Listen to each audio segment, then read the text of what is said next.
আসসালামু আলাইকুম। আমি এখন অবস্থান করতেছি আখাউড়া স্থলবন্দরে। মানে এত পরিমাণ আখাউড়া আগরতলা রুট অলরেডি পানির নিচে তলিয়ে গেছে, যে এত পরিমাণ পানির চাপ বাড়তেছে। ইন্ডিয়ার থেকে পাহাড়ি ডলের যে বাঁধ বা পানি যেভাবে বাড়তেছে, অলরেডি আখাউড়া আগরতলা সড়ক একদম চেকপোস্ট থেকে পুরা তলিয়ে গেছে। অলরেডি পানির রাস্তার উপর দিয়ে অলরেডি কাস্টমস এবং বন্দরের ভিতর প্রবেশ করতেছে। আমি যদি আপনাদেরকে একটু বন্দরের ভিতরটা দেখাই, যে বন্দরের ভিতরে অলরেডি পানি প্রবেশ করতেছে। কি পরিমাণ পানির স্রোত!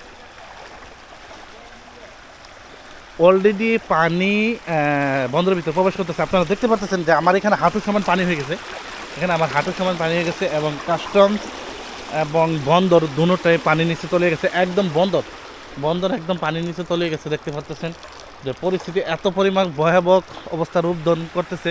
ইন্ডিয়ার থেকে পানিটা চাপ দেওয়ার কারণে গতকালকে কিন্তু এত পরিমাণ পানি ছিল না, বন্দর একদম শুকনাই ছিল, যত পানি ছিল রাস্তার মধ্যে উঠে না। কিন্তু আজকে রাস্তা একদম তলিয়ে গিয়ে বন্দরের ভিতরে পানি প্রবেশ করে ফেলছে।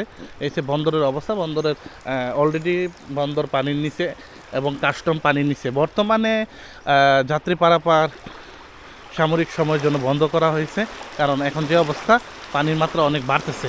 আমি সামনের দিকে আগাতে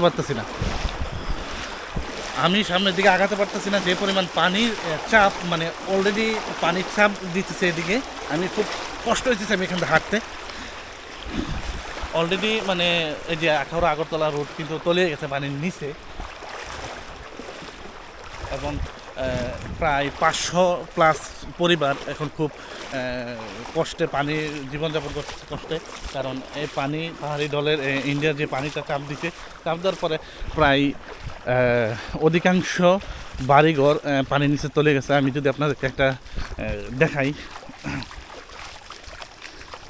মানুষের কত কষ্টে আছে। অলরেডি এই যে রাস্তার সাথে এই বাড়িটা অলরেডি পানির নিচে, দেখতে পাচ্ছেন অলরেডি পানির নিচে।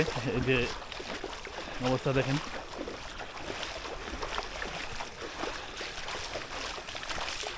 আলামিন, কি খবর? ভালোই।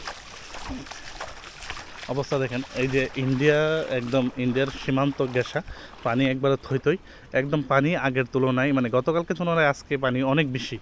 একদম রাস্তার উপর দিয়ে পানি ছুটছে। আলামিন সামনে যাবি না।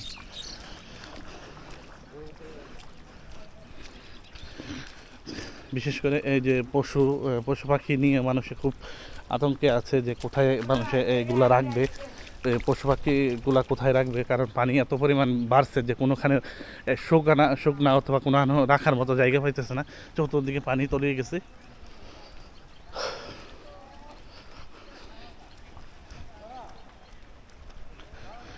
অলরেডি কাস্টম বন্দর তলিয়ে গেছে পানির নিচে।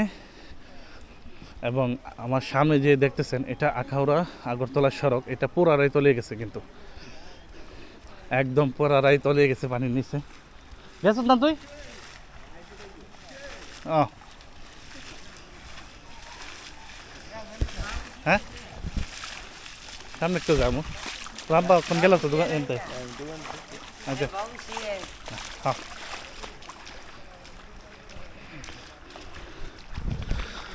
যাই হোক, আমি আপনার তৃতীয় ধাপ বানানোর জন্য তৃতীয় ভিডিও শ্যুট করবো। ভিডিওটা অনেক লং হয়ে গেছে। তো কে কোথা থেকে ভিডিওটা দেখতেছেন অবশ্যই কমেন্ট করে জানাবেন। তোর কি সত্যি নেই?